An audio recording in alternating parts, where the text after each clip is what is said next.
તો બોટાદના સાળંગપુરમાં ભક્તોની ભીડ જોવા મળી છે। તો હનુમાનજીના મંદિરમાં ભક્તોની ભીડ જોવા મળી છે। આજે ગુરુ પૂર્ણિમાનો દિવસ છે। વહેલી સવારથી ભક્તો ઉમટી પડ્યા છે દાદાના દર્શન કરવા માટે। સાળંગપુરમાં કષ્ટભંજન મંદિરમાં ભક્તોની ભારે ભીડ જોવા મળી છે। આ સાથે દૂર દૂરથી ભક્તો આવ્યા છે। ગુરુ પૂર્ણિમા નિમિત્તે વહેલી સવારથી જ ભક્તોની ભીડ જોવા મળી છે। મંદિર બહાર પણ દર્શન માટે ભક્તોની લાંબી કતાર જોવા મળી છે। દાદાને આજે સોનાના આભૂષણનો ભવ્ય શણગાર કરવામાં આવ્યો છે। વાઘા પહેરાવવામાં આવ્યા છે। તો વહેલી સવારથી ભક્તો ઉમટી પડ્યા છે કષ્ટભંજનના દર્શન કરવા માટે। આજે મોટી પૂર્ણિમા ગુરુ પૂર્ણિમાનો આ દિવસ છે। વહેલી સવારથી ભક્તોનો જમાવડો જોવા મળી રહ્યો છે। દૂર દૂર સુધી લાંબી કતારો જોવા મળી રહી છે ભક્તોની। આ સાથે દાદાને વિશેષ પ્રકારનો શણગાર કરવામાં આવ્યો છે। ભોગ ધરાવવામાં આવ્યા છે। મંદિર બહાર પણ દર્શન માટે ભક્તોની લાંબી કતાર જોવા મળી રહી છે।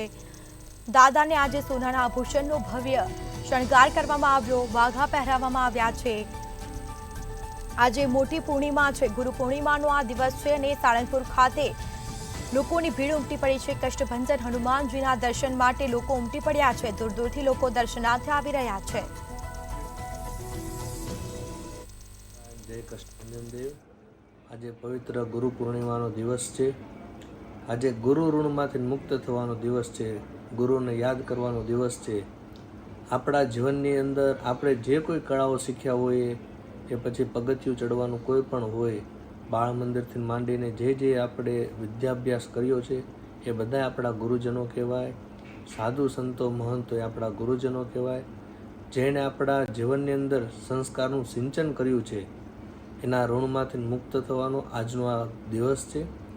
આપણી આ ભારતીય સંસ્કૃતિની પરંપરા છે, ધરોહર છે, જે વારસો આ મનુષ્ય લોકની અંદર બધા જાળવી રાખ્યો છે યથાવત।